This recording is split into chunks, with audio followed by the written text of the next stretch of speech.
Bienvenidos a Cuarto Intermedio, el programa del Colegio de Abogados. Roque, bienvenido. Bienvenido, Gonzalo, ¿cómo estás? Muchas gracias, amigos que nos siguen semana a semana por las señales Somos Salta para presentar esto que es el programa del Colegio de Abogados. Así es. ¿Y qué programa tenemos hoy? Ya se acerca la audiencia en la Corte Suprema de Justicia de la Nación, donde se va a tratar el tema de la educación religiosa, tema que ha sido cuestionado judicialmente, un caso salteño que ha llegado a la Corte. Y vamos a repasar algunas entrevistas que hicimos sobre ese tema, ¿no? Recordemos que en la Corte van a participar diversos actores, tanto asociaciones civiles como particulares que se pueden presentar, como amicus curiae, quienes son amigos de la Corte, van a ayudar a explicar un poco las posiciones, tanto a favor como en contra, y nosotros hemos hecho una selección de entrevistas que hemos realizado al respecto. Recordemos, por ejemplo, al rabino Tawil. Exactamente, el padre Méndez. Y también a un jurista, a Ricardo Gómez Díez, que precisamente es uno de los amicus del tribunal, que va a estar, digamos, haciendo alegatos en el expediente sobre estas cuestiones. Y como siempre recordamos que la importancia en este tema también tiene que ver dónde se realiza, ¿no? Se va a realizar en la capital federal. La verdad que hubiese sido interesante que la Corte se traslade a la provincia, en este caso a Salta, donde surge el conflicto judicial, y para facilitar, digamos, el acceso a todas aquellas personas que quieren ser oídas, ¿no? Es que hubo muchos participantes que justamente no pueden trasladarse hasta la ciudad autónoma de Buenos Aires. El costo económico que significa y demás. Es más fácil que los miembros de la Corte vengan acá que todas las personas se trasladen hasta allá. Pero bueno, la cuestión ha quedado planteada así, Sí. Y hablando de Salta, y bueno, lo invitamos también para que vayan a recorrer la provincia los miembros de la Corte, vamos a hablar del turismo. Bueno, la verdad que Salta se viene posicionando hace años ya como una plaza turística importante. Y nos preguntamos, ¿los salteños tratamos bien a los turistas? Cuando hay un conflicto, digamos, entre el turista y el prestador del servicio turístico, digamos, ¿a dónde se queja el turista? Porque el turista está de paso, está algunos días, no tiene tiempo para litigar, para cuestionar, para denunciar, digamos, por un por una mala prestación de un servicio. O un maltrato, ¿no? Tiene mucho que ver con también la defensa del consumidor. Y usted, el cliente va a poder ver la posibilidad de un mecanismo de solución de conflicto que se llama el arbitraje. Muy interesante y que tiene mucha efectividad. Para ello hemos invitado a la doctora Marta de la Paz Montero, ¿no? Así es. Sí. Así que le agradecemos muchísimo también la participación. Y también la participación que tenemos grato presentar al artista del mes. Hemos invitado a Claudia Fisore. Vemos ahora en pantalla un cuadro que es un óleo de un atardecer en el mar, que gana de estar de vacaciones, ¿no? ¿Sí? Lindo, ahí estamos viendo imágenes, primer plano de Sergio. La verdad que lindo cuadro. Muy lindo cuadro. Así que recordamos siempre la invitación a todos los artistas que quieran participar de este espacio para difundir el arte salteño. Lo pueden hacer a través de nuestro WhatsApp o nuestro Facebook, nos pueden ubicar, nos contactan y por supuesto las puertas de Cuarto Intermedio están abiertas para todos los artistas salteños. Así es. Y por último, Gonzalo, también a los amigos que nos siguen semana a semana, el consultorio gratuito del Colegio de Abogados, que es un servicio que brinda nuestra institución a todos los salteños que tengan algún problema jurídico o legal, tengan alguna consulta para las personas sobre todo de escasos recursos. Cuando tienen un problema, ¿qué es lo que tienen que hacer, Gonzalo? Consultar con su abogado.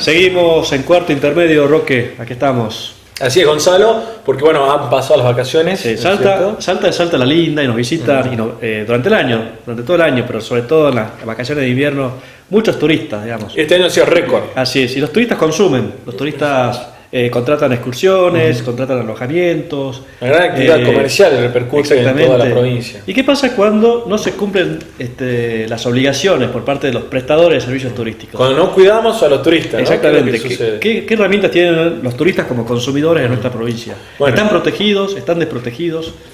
Para eso hemos invitado a la abogada María Marta de la Paz Montero, quien es directora general de Calidad y Fiscalización de la Secretaría de Turismo de la provincia de Salta. ¿Cómo está? ¿Qué tal, doctora? ¿Cómo está? Muchas gracias por la terminaron las vacaciones. Terminaron las vacaciones. Mucho trabajo. Mucho trabajo, mucho arribo. Estamos hablando de 245.000 arribos, visitas. Así que una linda temporada. Bueno, ¿qué pasa entonces, decíamos, con el turista consumidor, digamos, que tiene que realizar una denuncia porque no cumplió el prestador del servicio turístico la obligación a la que se había comprometido? ¿A dónde va a quejarse? Sí. No conoce a nadie, ¿no? Está en Salta. Por ahí ni habla el idioma muchas veces. Es un, sí. Principalmente sí. Nosotros contamos en la Secretaría. Antes que nada, la denuncia la pueden radicar en la misma Secretaría, que es Buenos Aires 93. Se puede hacer también a través de correo electrónico. Es fiscalización@turismosalta.gov.ar. La Secretaría cuenta con 2 métodos para solucionar cualquier tipo de conflicto que se le plantea al turista. Son los tribunales arbitrales de consumo turísticos y el Centro Comunitario Turístico de Mediación. ¿Sí? Los tribunales arbitrales vienen funcionando desde el año 2011, más o menos, aproximadamente, a través de un convenio que se firmó con la Secretaría de Defensa del Consumidor de la provincia y la Secretaría de Defensa del Consumidor de la Municipalidad de Salta. Las audiencias se realizan en un plazo máximo desde que se recepciona la denuncia hasta que se soluciona el conflicto, se intenta solucionarlo, 48 horas. Bien. En este periodo, se cita a las partes, primeramente se trata de conciliar, de llegar a un acuerdo. En caso de que no se consiga, se dicta el laudo arbitral, que es obligatorio. A ver, pongamos un ejemplo. Viene la turista, va a la dirección de turismo y dice: quiero hacer una denuncia porque se perdió mi valija y el transportista no me da ninguna solución, digamos. Me dejó en Cafayate, se volvió y se perdió mi cámara fotográfica, digamos. Perfecto. Ella llega y deja la denuncia en un formulario que tenemos en la Secretaría. Inmediatamente, con todos los datos de ella ya sabemos hasta cuándo se queda, porque hay que tener en cuenta el poco tiempo, tránsito, justamente por eso todos estos procedimientos se hacen en 24 o 48 horas, porque es el plazo en el que está el turista generalmente. Se cita inmediatamente al prestador del servicio turístico involucrado. Se cita personalmente, tiene que estar físicamente. Tiene que estar físicamente. O sea, no es por teléfono, digamos. Nosotros lo citamos por nota, inmediatamente se fija el día y la hora, depende de hasta cuándo se quede el turista. Generalmente se realiza en el mismo día la audiencia. Se lo cita, se lo comunica también telefónicamente, porque hablamos, dada también la necesidad de la rapidez, ¿no? Es instantáneo. Claro, prácticamente. Entonces, una vez que tenemos a las dos partes, se trata de llegar a ¿Es obligatorio para el prestador presentarse a la mediación o al arbitraje, o puede optar por decir no me interesa asistir, digamos, no voy? Los tribunales, los arbitrajes, tienen un sistema voluntario de adhesión. ¿Sí? Tenemos muchos de los prestadores adheridos. Imagínate la cantidad de años que hace que ya estamos implementando esto, entonces tenemos la gran mayoría que acceden y se presentan. Incluso aquel que no esté adherido, cuando uno lo cita, si quiere presentarse, se presenta. No hay ¿Y qué pasa si no se presenta, digamos? ¿Hay alguna sanción por no presentarse? Si no se encuentra adherido, no existe sanción. Igualmente, el trámite continúa. En este caso, se remiten las actuaciones a defensa del consumidor provincial. Ahí sí pueden iniciar el sumario ellos. Claro, y ahí sí, continúan los trámites ya en defensa del consumidor. Tengo una consulta. ¿Están manejando cifras estadísticas, la cantidad de casos que manejan? En realidad, los casos fueron disminuyendo año a año.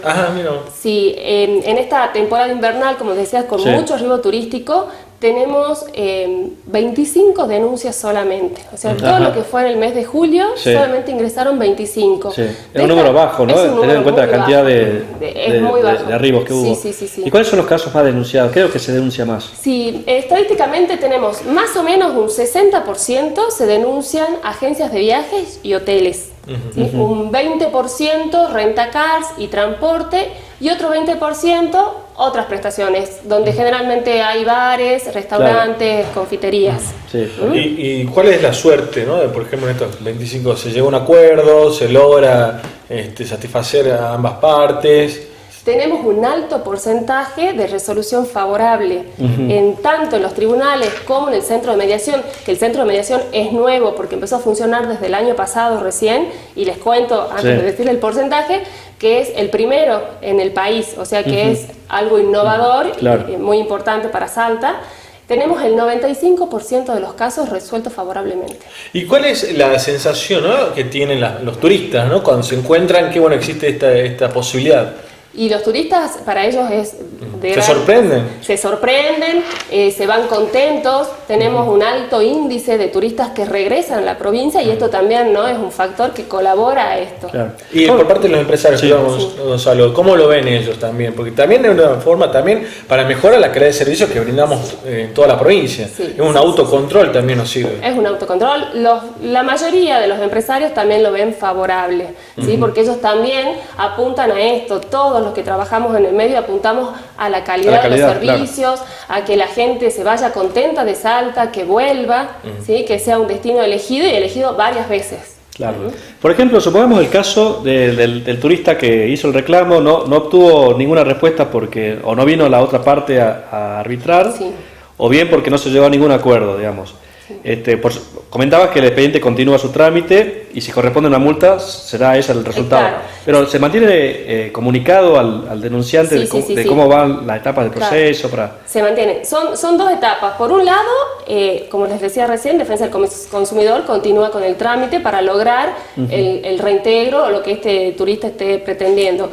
Por otro lado, independientemente, nosotros continuamos con el trámite administrativo aplicando la normativa al caso, porque cada prestación de servicio turístico tiene una normativa específica, y con el régimen sancionatorio que corresponda, ¿sí? Que puede ir de un apercibimiento, multa, clausura. Al momento de hacer la denuncia, ellos nos dejan todos sus datos con correo electrónico, entonces nosotros lo mantenemos al turista informado a través de este medio, cómo va su expediente. De cómo va su expediente y cuál es la resolución final. En el arbitraje, digamos, ¿quién cumple el rol de árbitro? Los árbitros está conformado por una nómina de profesionales integrados por los 3 organismos estos que firmaron el convenio. ¿Sí? Entonces, o sea, son funcionarios del Estado, digamos. Son funcionarios del Estado. ¿Abogados? Son abogados, todos abogados. La Secretaría designa de esta nómina, que es aleatorio o por orden, de acuerdo a cómo se vayan. ¿Sí? Así es. Claro. Y bueno. Y se presenta la empresa denunciada y el denunciante. Cada uno, la empresa seguramente con abogado, digamos, y el turista sin abogado. No es necesario. Generalmente se presenta solamente la empresa y el... ¿Pero no estaría bueno crear la figura del defensor del turista?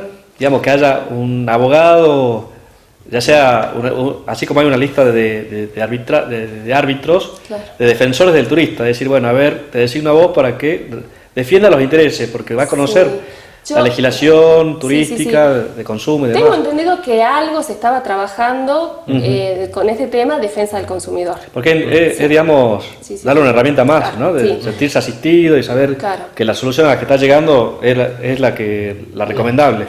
Y bueno, los horarios de día y que funcionan. Bueno, la Secretaría está abierta hasta el domingo, de lunes a domingo, de 8 a 21 horas. De 8 de la mañana a 21 horas. Así que... espectacular, ¿no es cierto? Para que los turistas tengan la posibilidad todos los días, ¿no es cierto? De todos los días. En el área de fiscalización pueden realizar, o en el caso de que... Porque el área de fiscalización funciona hasta las 5 de la tarde, pero informes queda hasta las 21 horas. Así que y digamos, en informes, digamos, la barrera idiomática también, digamos, está garantizada hay gente preparada en todos los idiomas, principalmente inglés, francés, que es los turistas que más nos visitan. Exactamente, y el inglés que lo manejan la gran mayoría de los que vienen a visitarnos. Es prácticamente obligatorio ya para trabajar en turismo. Bueno, entonces, y por último, ¿no? Queremos quedar unos consejos, ¿no? Unos consejos que para los turistas que nos están viendo, quizás, ¿por qué no? También para los salteños que van afuera, ¿no? Los derechos del turista, ¿no? Que son los derechos del consumidor también. Son los derechos del consumidor.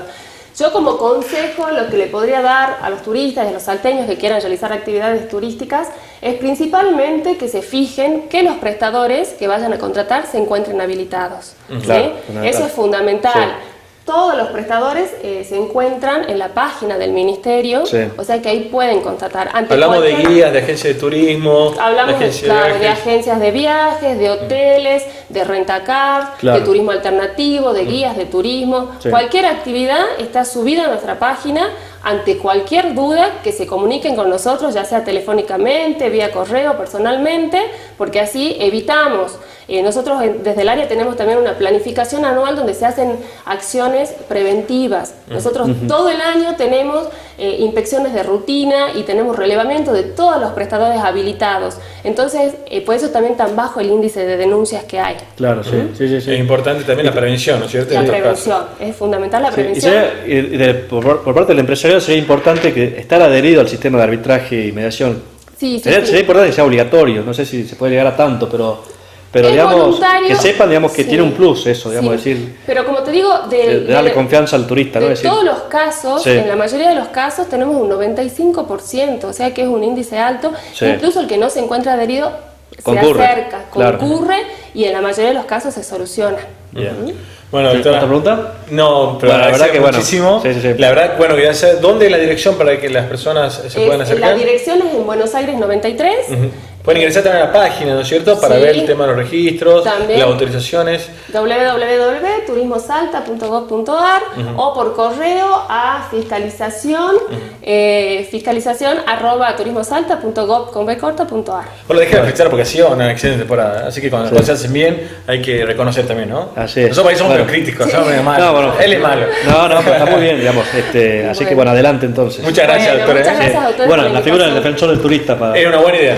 Queda digamos, como si nos están escuchando los legisladores. Acá los candidatos, ¿no? Los candidatos. El consejo directivo del Colegio de Abogados también. Estamos acá presentes. Bueno. Hacemos una pausa, ¿te parece, Gonzalo? Así es. Quédese por la señal de Somos Salta, ya volvemos con más Cuarto Intermedio.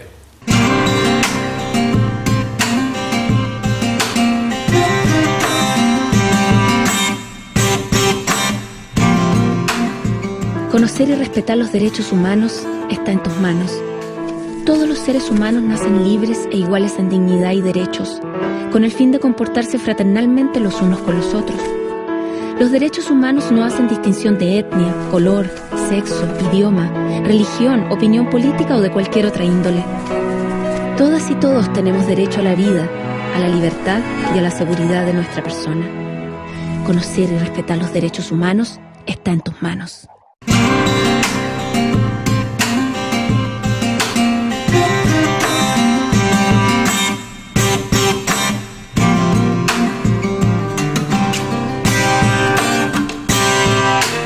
Seguimos en Cuarto Intermedio, Roque, y en agosto la Corte Suprema de la Nación convocó a una audiencia pública porque ha llegado a la Corte Suprema del caso de la educación religiosa, digamos. Se cuestiona la constitucionalidad de un artículo de la Constitución salteña, digamos, que promueve y garantiza la educación religiosa en las escuelas. Así es. Y la pregunta que nos hacemos, ¿es constitucional o no esta norma? Tal cual. Pero nos interesaba más que analizarlo jurídicamente, digamos, analizarlo desde las distintas religiones. ¿Qué opinan, digamos, los líderes religiosos sobre esta cuestión? Bueno, para eso hemos invitado al rabino, que en Salta, el único rabino en Salta, Rafael Tawil. Le agradecemos muchísimo que haya aceptado la invitación y los tiempos que nos regala, ¿no? Porque tiene una agenda muy ocupada, así que le agradecemos muchísimo. Muchas gracias, Rafael. Muy buenas tardes, es un gusto estar acá y gracias por invitarme. Bueno, 12 años en Salta ya, ¿no? 12, ya casi 13. Sí, hincha de Gimnasia y Tiro, me dijeron por ahí. Y de Boca, de base. Nada de perfecto. Nos da mejor, nos da más grande. Así es. Bueno, estamos con este tema en la Corte Suprema de la Nación. Recordemos lo que dice la Constitución de Salta. Los padres, y en su caso los tutores, tienen derecho a que sus hijos o pupilos reciban en la escuela pública la educación religiosa que esté de acuerdo con sus propias convicciones. Una norma que también la tenemos en el Pacto de San José de Costa Rica, digamos. ¿Cuál es su mirada con respecto a la religión en las escuelas? Bueno, primero voy a hablar no solamente como rabino religioso, también como padre, ¿no? Sí. Padre de chicos que profesan una religión que es minoría acá en Salta. Sí. ¿Qué edad tienen sus hijos? Bueno, yo tengo, mi hija mayor tiene ya por cumplir 14 y el más chico tiene 9. Así que la primaria son 4, tengo 4, no en el medio cada 2 años, sí, primaria y secundaria. Sí. Bueno, mi hija mayor la tuvimos que mandar a Buenos Aires porque acá no tenemos un colegio religioso y bueno, a esa edad digamos, la formación religiosa ya es mucho más necesaria. En primaria podemos educar nosotros, los padres, pero llega un momento que necesitan ya otro nivel y más profundidad, así que la tuvimos que mandar a Buenos Aires. Pero básicamente sobre este tema, en lo que estamos hablando, primero voy a hablar, digamos, de la parte logística. Creo que para poder entregarle a cada chico su religión es muy difícil. Por ejemplo, acá en Salta, ¿cuánta gente hablando del judaísmo? Sí. ¿Cuántas personas están preparadas para hacer docencia dentro de lo que es la religión judía? Entonces, si una persona tiene que ir a cada colegio a enseñar, digamos, a hacer docencia sobre el judaísmo, tenemos que empezar a importar gente. Claro. Gente a Salta, cosa que en la parte logística no es tan fácil, no es tan fácil. Y siempre la minoría va a salir afectada por eso. De hecho, los mismos chicos en el grado, al ser minoría y cuando se toca un tema, se eleva un tema que está relacionado con la religión, que muchas veces, y lamentablemente hoy está cambiando, pero históricamente las religiones siempre tendieron a separar, a dividir, a confrontar. Gracias a Dios hoy ya cambió esta situación, hoy se ve una tendencia contraria a eso, al contrario, hoy las religiones están conversando mucho más, están dialogando, hay más convivencia, bueno, eso es algo muy positivo, pero de todas maneras, y lo digo también como padre, existe todavía en los colegios vamos a llamarla, no sé, discriminación hacia los chicos que son diferentes y entonces cuando tocamos un tema así, obviamente va a generar diferencias entre los chicos y los chicos no saben muchas veces, digamos, de esa convivencia. Yo entiendo que también dentro de esta ley o dentro de lo que se propone está justamente lo que capaz que algunos argumenten es justamente lo que queremos enseñar, es que existen diferencias y a pesar de la diferencia poder, digamos, convivir todos en porque común. este tema, si bien se ha comunicado de una manera errónea, digamos, porque uno cuando habla de educación religiosa piensa que nos estamos refiriendo a una religión en particular, a la católica, que no es lo que dice la Constitución. No. Pero no es privarle a los padres y a los alumnos del derecho de tener la dimensión religiosa también en la currícula escolar. Bien, bueno, yo ahora te voy a pasar a hablar como rabino, ¿no? Que es una parte religiosa. Sí. Yo creo que es importante que el chico crea en Dios. Yo creo que es importante que la gente crea en Dios, porque eso nos da a nosotros también digamos, la obligación de saber en realidad comportarnos bien y éticamente bien, porque sabemos que hay algo superior a nosotros, que nosotros no ponemos la ley. En la historia los pueblos siempre tuvieron ley. Lo podemos ver, la ley de Hammurabi, podemos ver anteriores a esas estelas también. Siempre existió la ley. Los 10 mandamientos fueron posteriores. Claro, posteriores. Pero la ley siempre fue la ley del hombre, la ley del rey, del gobernante, que él imponía la ley, pero siempre hubo una ley, porque sin la ley entonces es un caos. Lo que cambiaron los 10 mandamientos fue que la ley de Dios está por encima del rey también, o sea, el rey tenía que limitarse a las leyes que impuso Dios en la Biblia. Ahora, para mí es importante que el chico crea en Dios. ¿En qué Dios va a creer? Eso ya es cuestión de cada familia, ya es de cada uno, es algo muy particular, muy individual, y por eso es que yo creo que en las escuelas no hay que hablar, no tenemos que tratar de tocar temas bíblicos, porque en los temas bíblicos nacen las diferencias, pero sí podemos darle un tiempo a los chicos todas las mañanas, que lo podemos llamar un minuto de silencio, de introspección, un momento de oración, en el que el chico se pueda conectar con su propio Dios. Y de esa manera también darles a los chicos la oportunidad de pensar y meditar, ¿sí? Que eso es lo que muchas veces falta en el colegio, ¿no? Meditar sobre algo espiritual, sobre algo que está por encima de nuestros comportamientos, que muchas veces hacemos lo que queremos y no lo que debemos, y bueno, eso creo que el chico, la disciplina parte nace en el lugar donde el chico sabe que hay algo superior a uno mismo. Ahora, sobre lo que es específicamente el tema de la educación religiosa, es verdad que se entiende que la educación va a ser católica, lo que no dice la ley, es verdad, pero tampoco podemos ser ajenos a que la mayoría acá tiene una religión, y que esa va a ser la religión que va a predominar, como te digo de vuelta. Los docentes, hay mucho más docentes que puedan educar hacia la religión católica que hacia la religión judía o otras religiones que también son minoría en Salta. Sí. Es por eso que yo creo, de vuelta, haciendo un resumen, es la educación religiosa en los colegios no, pero sí darle un tiempo a los chicos todas las mañanas para meditar y orarle a su Dios, cada uno a su Dios particular. Yo bueno, quería aprovechar también, Rabino, bueno, Sí. Para todos los televidentes también, aquellos que no saben o no sabemos mucho en qué consiste, sé que es muy difícil, ¿no? Pero ¿en qué consiste el judaísmo en sí, como religión, ¿no es cierto? ¿Cuáles son, si se puede resumir en conceptos, en prácticas? ¿Cómo podríamos, ¿no es cierto?, para la persona que no conoce, ¿no es Sí. cierto?, decir, bueno, el judaísmo es esto. Sí. Bueno, Sí que es difícil, ¿no? Pero ¿sabes qué pasa? Que Los mayores de la fe, le decía. Claro, son 3.500 años de Es mucho, historia, sí, sí. de historia que tiene el judaísmo, pero para simplificarlo, primero el judaísmo no es una religión. A pesar de que no, o sea, yo hablo también, lo llamo religión, pero en realidad el judaísmo en realidad nació como una familia.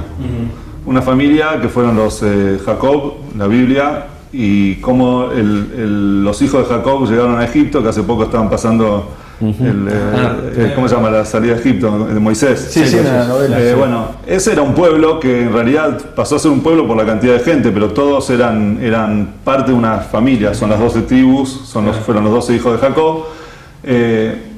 Uno nace judío no por elección, nace porque es hereditario, madre judía, hijo judío, y el judaísmo lo que tiene en realidad, lo que trajo con los 10 mandamientos es tener a Dios en la vida de cada uno, tenerlo presente. Dios no es Dios que está en el templo, está en la iglesia, Dios está en mi casa, está en mi vida, está en mi corazón, me acompaña. No es un Dios que castiga, es un Dios amoroso, ¿sí? Porque muchas veces también tenemos ese conflicto. Nuestro el Dios, severo. o sea, el Dios en el que el judaísmo trata de enseñarle, o sea, de que nosotros no tratamos de enseñarle a la gente, es un Dios que ama, que está con vos, que te acompaña, y bueno, y tenerlo en la vida, presente en cada momento. De hecho, en nuestra vestimenta misma, nosotros tenemos la kipá, ven que el gorrito, muchos me preguntan qué es lo que se llama kipá. Sí. Esto en realidad es un símbolo, es para que nosotros tengamos presente que hay algo superior a nosotros. Sí. Entonces eso nos genera humildad, ¿sí? Nos genera disciplina, una conducta, digamos, que tenemos que llevar. Yo no puedo hacer macanas con la equipa de arriba en la cabeza, porque sé que represento en algo que yo creo y bueno, esa es más o menos lo que es el judaísmo, muy en síntesis. Así es. Una breve pregunta, porque nos queda poco tiempo, pero ya en parte ya la respondió, pero quería puntualizar en eso. Digamos, ¿cuáles son las opciones que tienen las familias judías, los niños y adolescentes judíos para recibir educación de acuerdo a sus creencias en Salta? Sí, algo me había faltado también responderte sobre si no le estamos quitando el derecho, ¿no? Sí. Por eso yo creo que el derecho lo tienen todos, pero es un derecho para elegir. Nosotros tenemos en nuestra comunidad, damos clases, damos formación judaica a quienes quieran, y las familias que desean que sus hijos aprendan sobre el judaísmo, entonces los mandan a nuestras instituciones y ahí nosotros les enseñamos los valores del judaísmo. ¿Qué día? ¿Los días sábados? Fuera del horario de las... Es que hay diferentes actividades. Exacto. Dependiendo, yo muchas veces doy clases hasta particulares, porque a veces me tengo que amoldar a los tiempos de la gente. Exacto. Pero la idea es que eso sea una elección, y lo digo también como un tema de, digamos, la religión como imposición no siempre es buena. Cuando la gente elige la religión, elige creer en Dios y elige su fe, entonces lo hace con convicción, ¿verdad? Si no, es como que es por inercia. Si la mayoría es así, entonces yo soy así, y la persona carece de convicción porque no lo eligió. Y ahí está el punto, digamos, lo que yo trato como rabino es tratar de generar en la gente esa necesidad de venir y aprender sobre sus raíces, sobre el judaísmo, pero que sea por elección. Bien, clarísimo. Bueno, muy claro. Muchas gracias, Rabino. No, por favor, gracias a usted por invitarme. Bueno, nuevamente solamente vamos a invitar, ¿no? Para aclarar más conceptos. Y bueno, hacemos una pausa. ¿Te parece, Gonzalo? Hacemos una pausa. Quédese por la señal de Somos Salta, ya volvemos.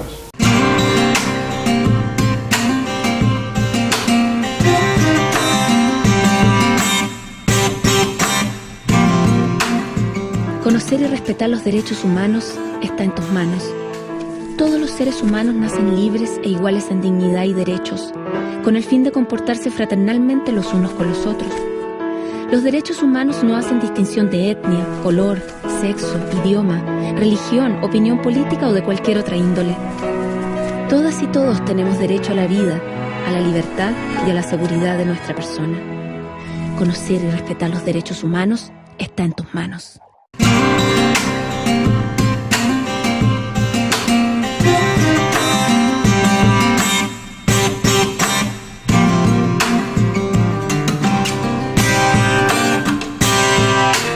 Seguimos en cuarto intermedio, Roque, y uno de los temas que venimos desarrollando en cuarto intermedio tiene que ver con la educación religiosa, un caso que ha llegado a la Corte Suprema de Justicia de la Nación.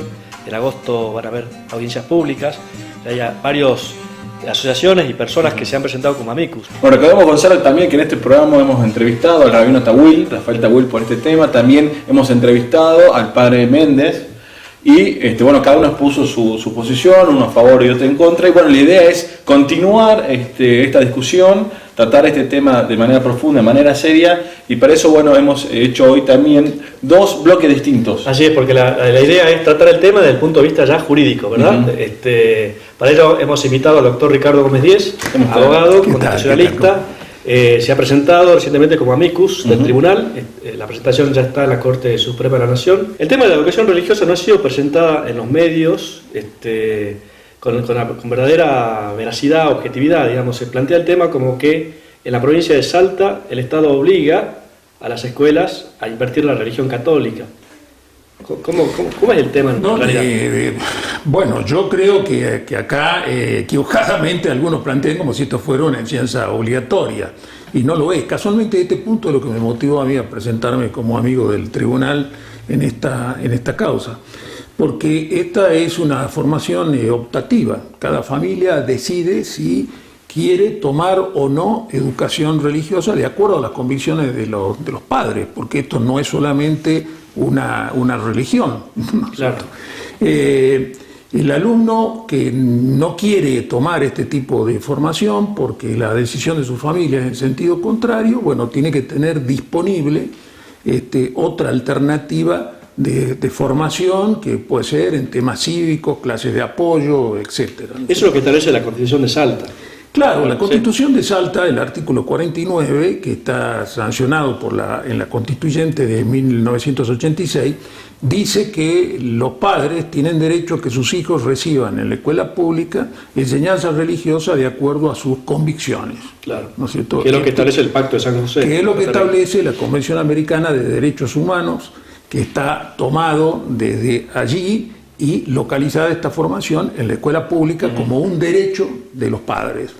¿No es cierto? Si la familia desea recibir ese tipo de educación, bueno, dará una respuesta afirmativa, y si no, en el marco plural, porque no olvidemos también que la Constitución de Salta, ya desde su preámbulo, define a la democracia salteña como una democracia pluralista y participativa. Sí. En el marco del pluralismo, desde luego, existe está consagrada también en la Constitución la libertad religiosa, la libertad de credo, la libertad de conciencia, de manera tal que esta es una decisión que toma cada familia. Ahora, esto uno podría preguntarse, esta es una idea exótica de la sociedad salteña, es una idea exótica de los constituyentes de 1986.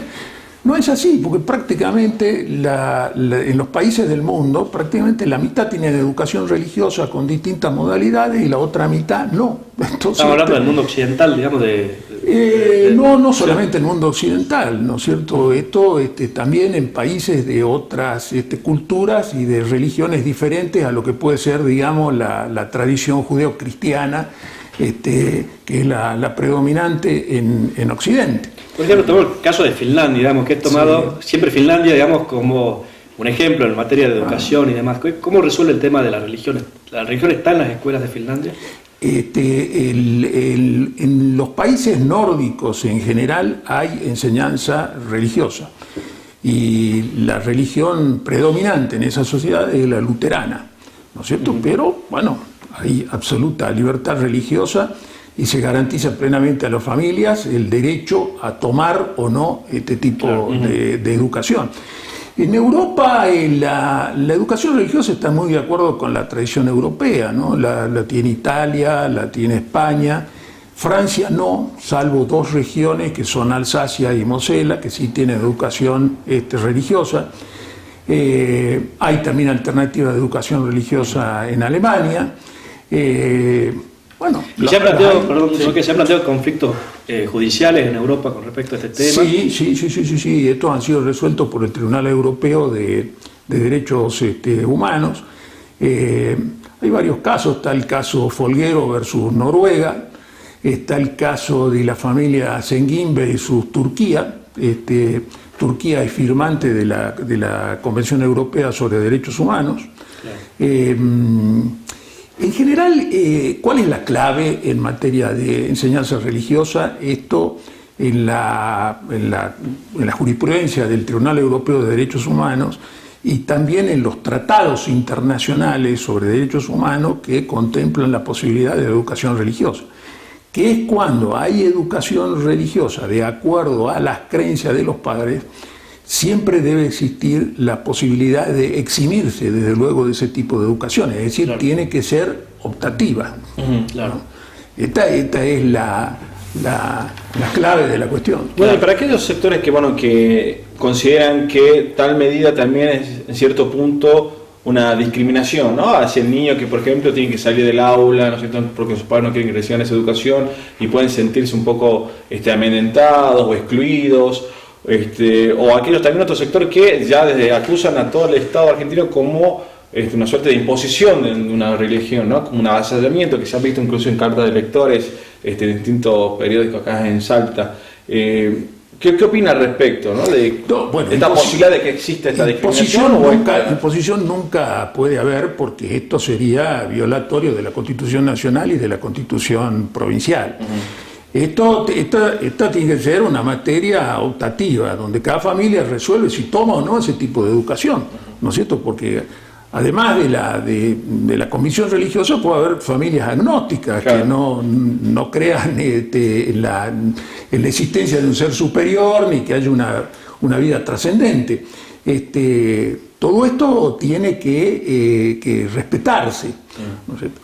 Y yo no creo que esto tampoco sea discriminatorio. Tenemos que aprender todos a convivir en la pluralidad. ¿Y el que existan, por ejemplo, crucifijos en aulas de escuela pública o imágenes de santos? Bueno, sobre esto hay fallos del Tribunal Europeo de Derechos Humanos muy claro, en el caso de Italia, donde el Tribunal Europeo dijo que esto es resorte de cada país de acuerdo al margen de apreciación nacional, porque en esto, si bien el crucifijo es un símbolo religioso, también en una sociedad como la italiana forma parte de la tradición de Italia.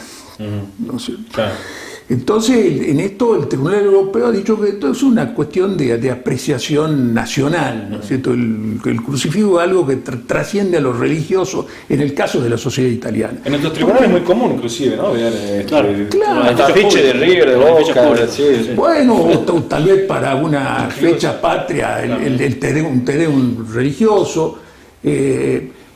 También digamos que el Estado argentino es un Estado no confesional, como también en el caso de la provincia de Salta, es un Estado subnacional no confesional, pero por ejemplo, tanto en la Constitución Nacional como en la Constitución Provincial se reconoce la existencia de Dios. Dios está desde el preámbulo de la Constitución, ¿no es cierto?, como la invocación a un Dios universal.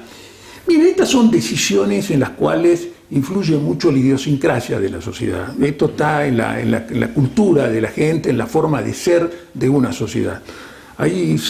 Por eso hay países y sociedades que contemplan la posibilidad de educación religiosa y otras no. Ahora, en el caso nuestro de la Argentina, acá hay que señalar que la educación primaria es resorte de las provincias, artículo 5 de la Constitución. Esto es una materia no delegada, vale decir, cada provincia organiza su educación primaria de acuerdo a su idiosincrasia, de acuerdo a su cultura.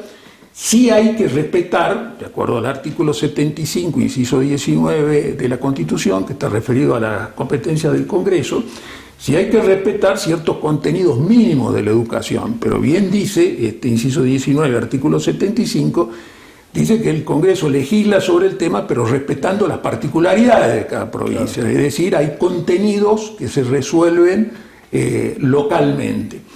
Vale decir que esto es una materia no delegada dentro de la cual cada provincia resuelve cómo se organiza, y lo va a hacer sin duda teniendo en cuenta su cultura y su idiosincrasia. Sí, Ricardo, usted comentaba digamos, el derecho que tienen los padres y tutores a que sus hijos reciban educación religiosa de acuerdo a sus creencias, digamos que es un derecho que está también previsto en el Pacto de San José de Costa Rica.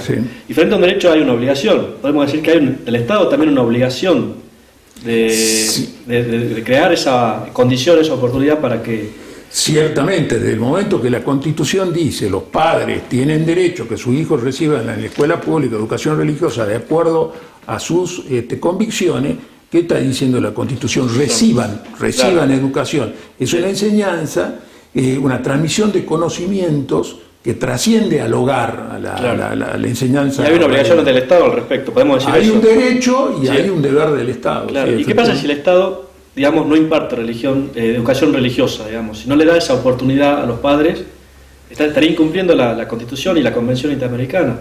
Bueno, en este caso estaría incumpliendo la Constitución de la provincia de Salta porque coloca ese derecho y ese deber en la educación pública. Ahora, hay otras provincias que no tienen esa manda constitucional.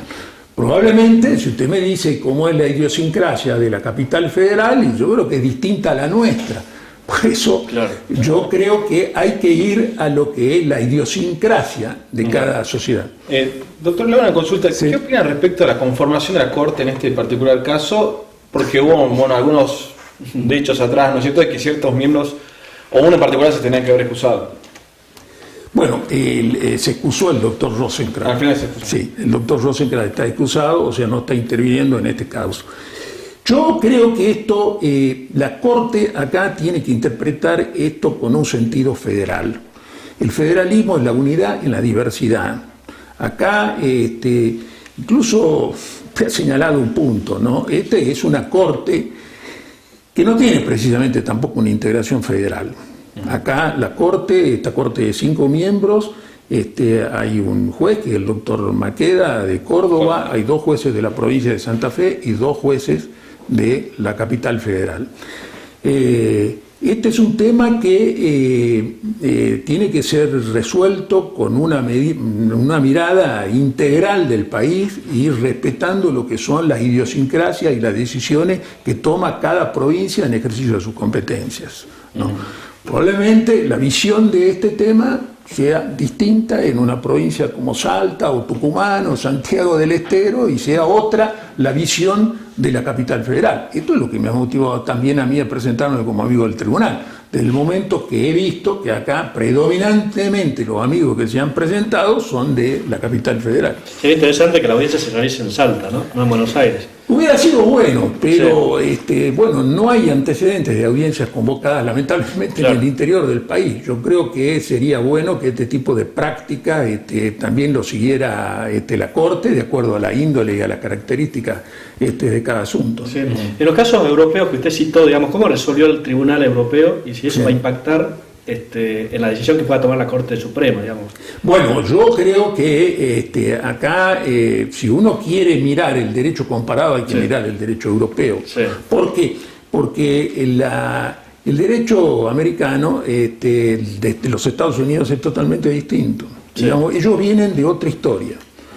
Ellos los colonos de Estados Unidos salieron de países europeos y fundamentalmente de Inglaterra, donde había el Estado y la religión anglicana eran lo mismo, ¿no es cierto? Y huyeron de persecuciones religiosas. Entonces ellos tienen un artículo primero de la Constitución de Estados Unidos que veda toda posibilidad de relación entre el Estado y la religión. Claro. Entonces, si uno quiere encontrar antecedentes en derecho comparado de esto, hay que ir a la jurisprudencia europea. Sí. Estados Unidos es otra tradición. Claro, y la jurisprudencia europea es favorable a la educación religiosa en las escuelas. Sí, por supuesto. Hay muchos casos, incluso vinculados a Turquía, que es Estado signatario de la Convención Europea de Derechos Humanos. Bueno, se nos acaba el tiempo, agradecemos muchísimo. Muchas gracias, Ricardo. Gracias a ustedes. Vamos a hacer una pausa, Gonzalo, ¿te parece? Quédese, ya venimos con el último bloque del cuarto intermedio por la señal de Somos Salta.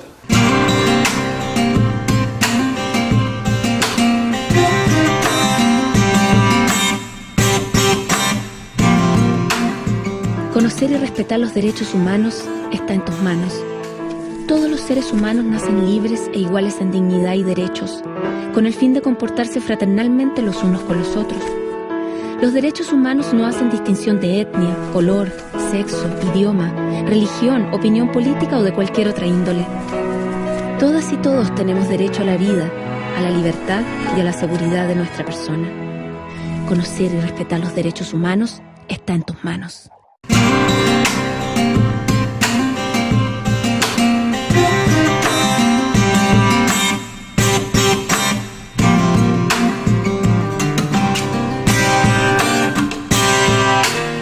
Seguimos en cuarto intermedio, Roque. El tema que tratamos hoy, la educación religiosa, si contraviene o no la Constitución Nacional, es un tema que tiene la Corte Suprema de Justicia ahora que fallar de la Nación, ¿no? Así es, Gonzalo. Bueno, en el bloque anterior vimos al Rabino Tawil. En este caso, bueno, representando a la Iglesia Católica Apostólica Romana, está con nosotros el padre Raúl Méndez. ¿Cómo está, padre? Bien, muy bien. Muchas gracias.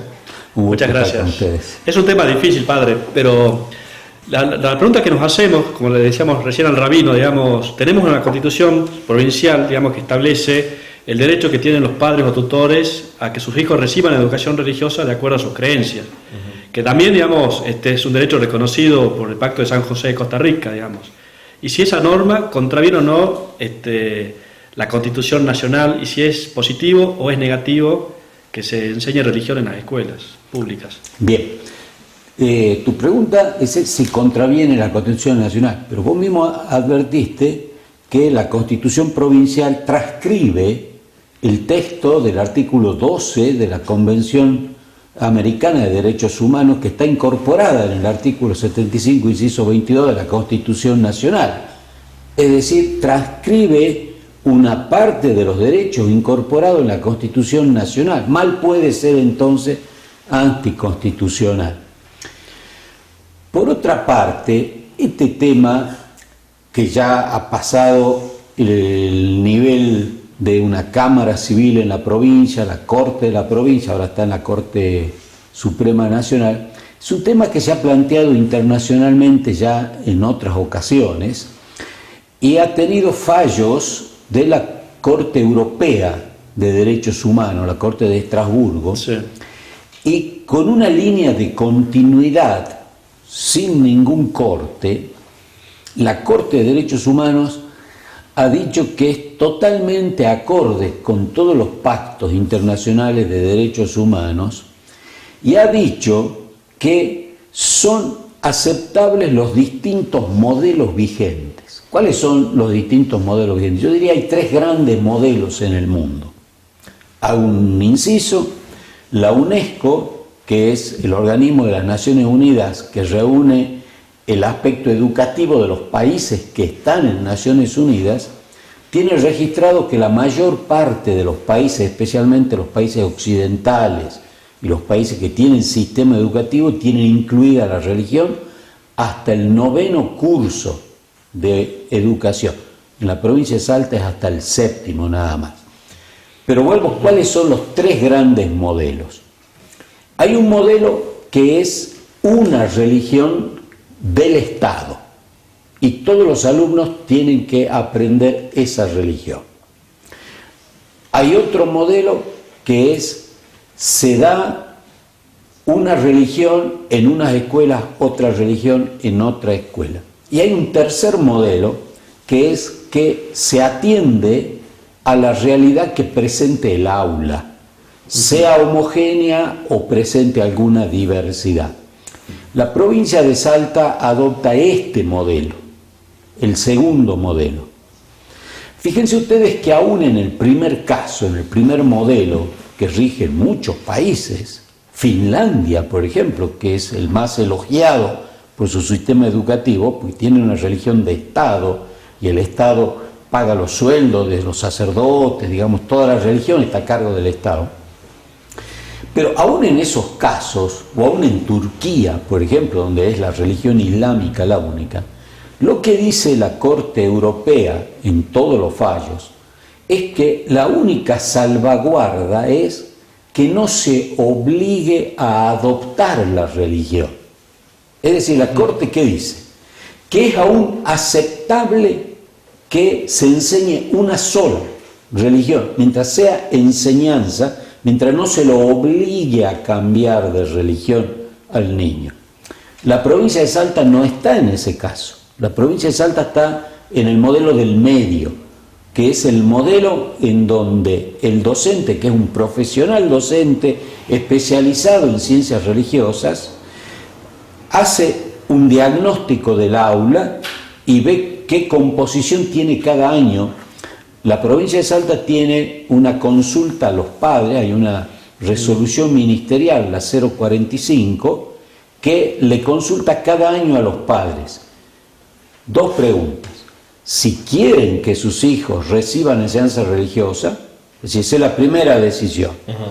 Y la segunda, ¿en qué tipo de religión? Con lo cual cumple con lo que dice el Pacto de San José de Costa Rica, que es de acuerdo, no dice el pacto a las creencias, dice a las convicciones. Las convicciones religiosas. Es decir, la convicción del padre no necesariamente es su fe religiosa, Claro. porque no se lo obliga a declarar su fe religiosa. Bien. Lo que él manifiesta para ejercer su derecho es cuál es su convicción, si quiere que el hijo reciba o no reciba y qué tipo de religión quiere que reciba.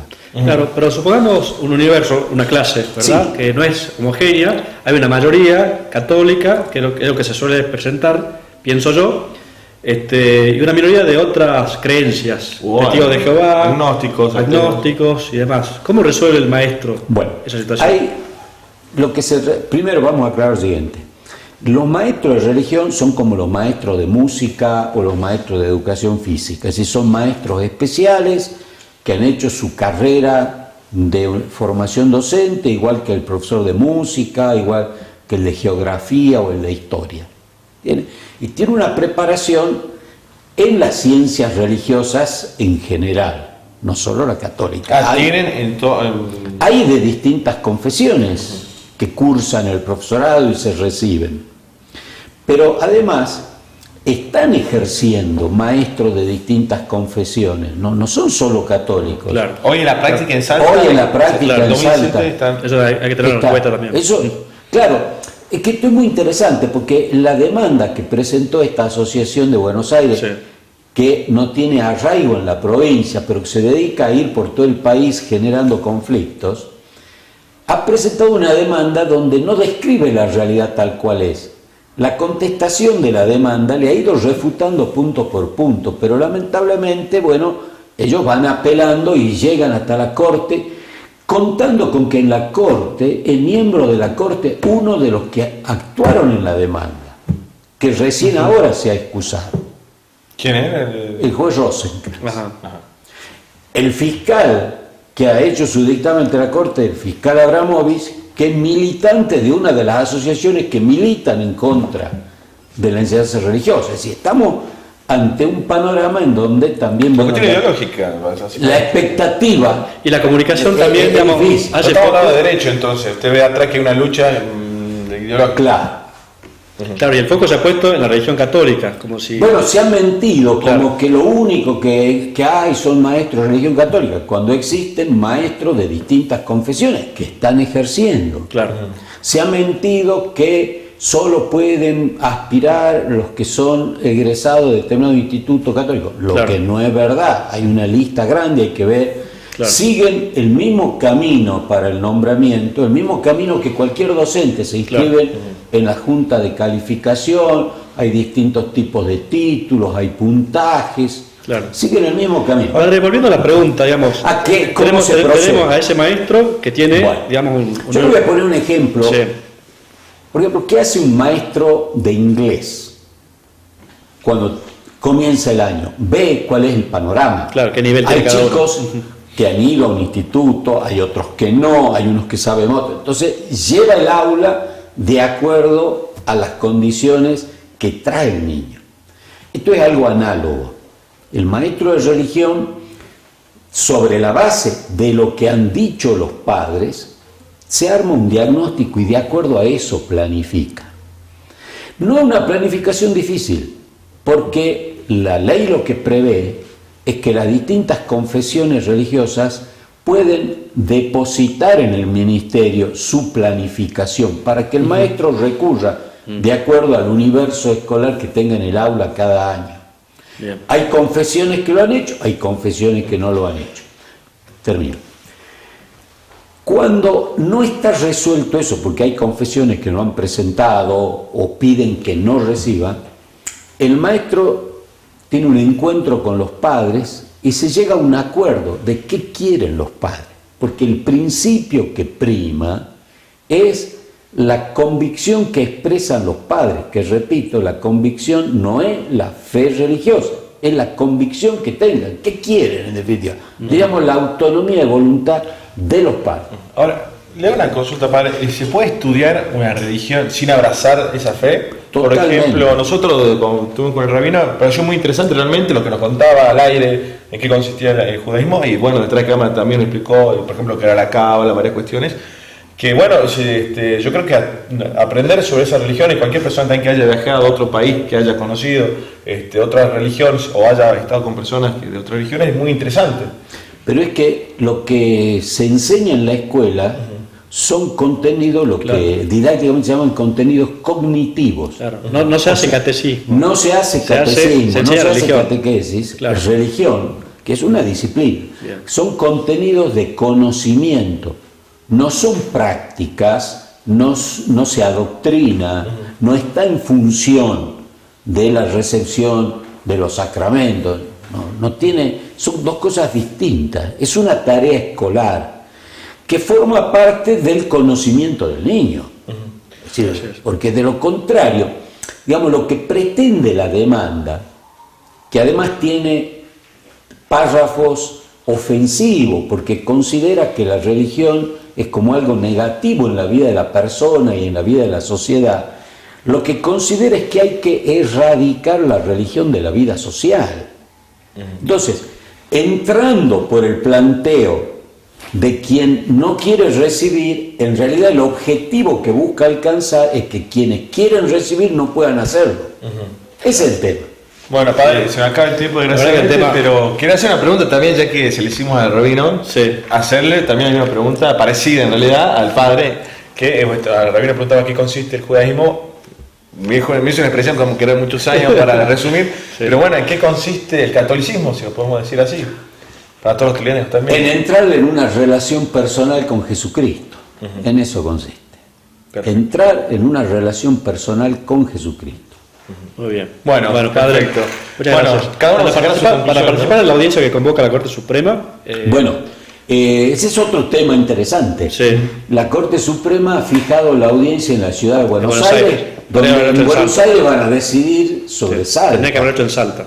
La verdad que sí. Tendría que hacerlo en Salta, y la provincia, que es en realidad la parte demandada, Sí. el gobierno de la provincia debería solicitar que la Corte se constituya y escuche al pueblo de Salta. Exacto. Si una audiencia pública que hable el pueblo de Salta. Hay que pedirlo formalmente, ¿no? Que la Corte se Pero pronuncie. eso debiera Sí. hacerlo Sí. el gobierno de la provincia, Fiscalizado. que es la parte demandada. Exacto. Es decir, Sí. los demás miramos el tema preocupados, pero Claro. no estamos dentro del expediente. Así es. Son parte. Bueno, padre, muchísimas gracias. Muchas gracias, padre.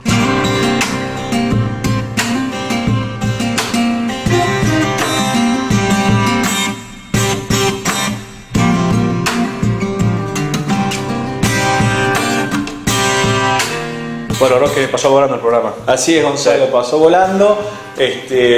La verdad que es todo un tema de educación religiosa, como también la relación con el consumidor turista, ¿no? Así es, para pensar efectivamente. y todas aquellas pymes de turismo que se vayan a la Secretaría de Turismo y vean la posibilidad de registrarse. Y bueno, nos tenemos que despedir, Roque. Así es, Gonzalo, tenemos que despedir. Agradecemos siempre el catering de Kira Catering, excelente catering, unos sándwiches espectaculares, riquísimas. Y también a la Hostería de la Caldera, como usted bien sabe, el Colegio Voz tiene un convenio, a todos los matriculados le hacen un descuento para pasar un fin de semana espectacular, que el clima va a estar muy lindo. Y la caldera que se pone verde, está llegando la primavera, parece todo lindo. Sí. Y el domingo, recuerde, son las PASO, vote consciente, vote el que sea, pero que usted realmente esté convencido que es la oportunidad que tenemos los ciudadanos de ejercer el derecho político más importante que tenemos, que es el de elegir, ¿no? Sería lindo que rompamos récord de cantidad de participantes. Vamos a ver qué sucede. Que siempre los atletas estamos medio cómodos, medio vagos para participar. Sería bueno que todos participemos. Así es. Bueno, entonces, hasta el próximo viernes. Esto fue Cuarto Intermedio, el programa del Colegio de Abogados.